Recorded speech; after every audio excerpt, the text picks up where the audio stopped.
When determining through which channels to place or sell a product or a service, we talk about using distribution strategy. However, before we start, let us just list the learning goals for this video. The goal is to understand what distribution strategy is, why we need to know about it, and how we could go about using it. We will do this through establishing a general understanding of the actual purpose of distribution strategy and look at what might impact the success of our distribution channel choice. We will also provide an overview of some additional available tools and theories that we as marketers can use when determining the channel choice of a product or a service. So let's start.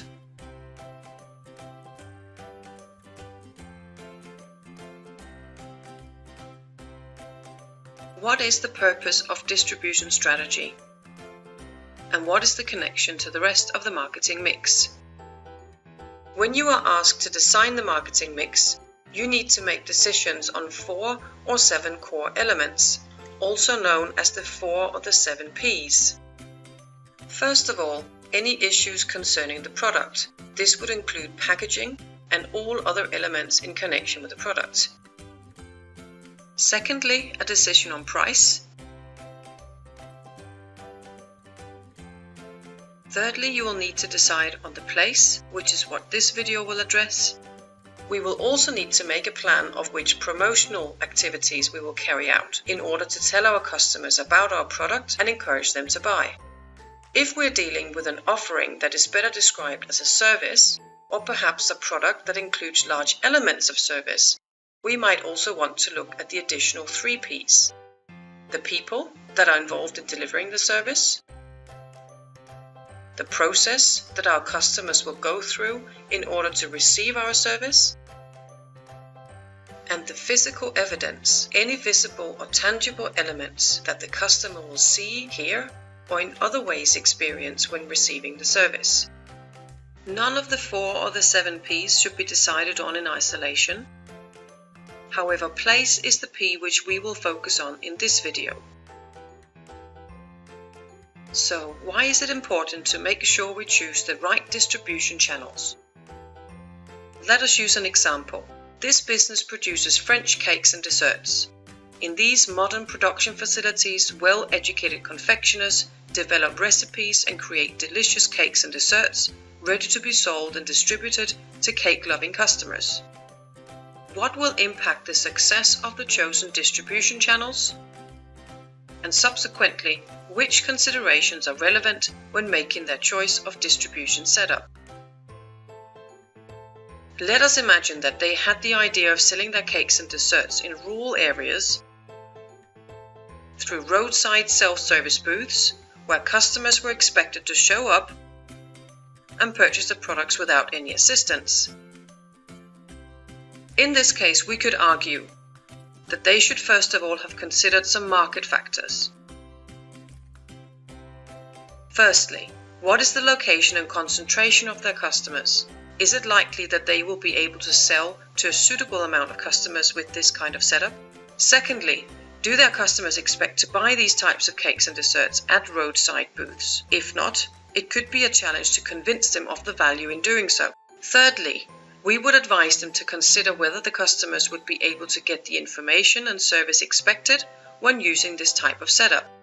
Our recommendation for French Cakes Corporation would, amongst other factors, depend on their answers to these questions about market factors. Let us imagine another scenario where French Cakes are considering establishing a chain of French Cakes cafes, through which they will sell their cakes and desserts. In addition to the market factors which we have already discussed, we as marketers would also advise them to consider some factors about themselves. Firstly, do they have the required resources to undertake such an investment, regarding both time, money, and people? Secondly, what level of control do they desire from their distribution channel? Owning the distribution channel gives ultimate control, but it comes at a price. Thirdly, we might discuss with them whether their product range is wide enough to meet customers' needs. So, our recommendations for this company would, amongst other factors, also depend on their answers to these questions about themselves. We could also imagine that the company were keen on creating an online web shop where their customers could order their cakes and desserts and get them delivered directly to their homes. In addition to the market and producer factors which we have already discussed, we would also advise them to consider some factors about the actual products. Firstly, does the perishability, the fairly short shelf life of a cake or dessert, suit this type of distribution? Would they be able to deliver the product while it's still edible? Would there be ways of overcoming this obstacle? Secondly, are cakes and desserts suitable for handling in this way? And thirdly, with other types of products, complexity could be an issue. So our recommendation for this company would, in addition to the factors already discussed, also depend on the answers to the questions about the actual products.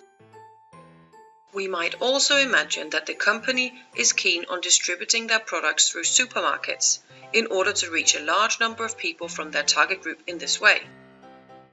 In addition to the previously discussed factors, we would also ask them to consider some facts about their competitors.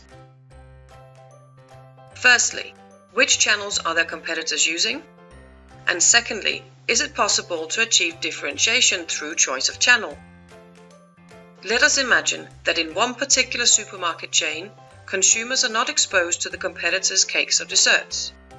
Distributing the products through this chain would therefore enable them to differentiate from the competition and ultimately have a better chance of selling their products to the end consumers. So our recommendation for French Cakes Corporation would, in addition to the other already mentioned factors, also depend on their answers to these questions about the competitors. So, when advising the company on their choice of distribution channels, we would look at some market factors, some factors about the French Cakes Corporation itself, factors about the products, and some factors in connection with the competitive situation. And finally, we would look at the rest of the marketing mix to ensure that the choice of place corresponds with how French Cakes Corporation wishes to be positioned in the minds of the customers. We have now established the purpose of distribution strategy, what it is and why we need to know about it, and we have established that there are many factors which we need to look at before we can decide on the best place to distribute our product or service.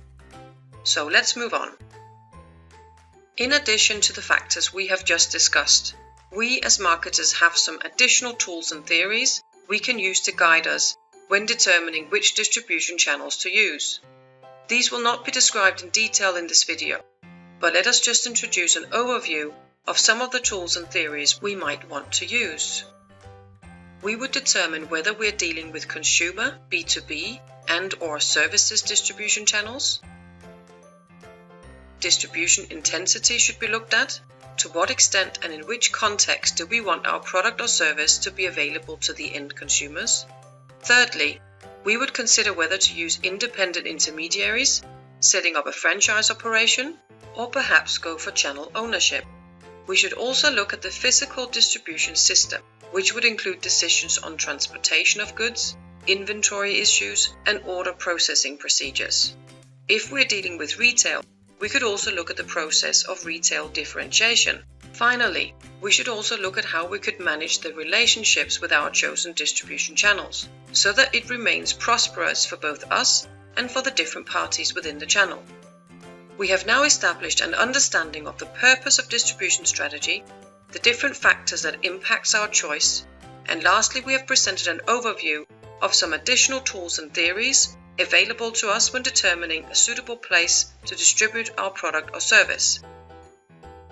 To learn more about distribution strategy and how to use the different tools and theories introduced in this video, I recommend that you read Chapter 17 in David Jubber and Fiona Ellis Chadwick's Principle and Practice of Marketing Management, 7th edition.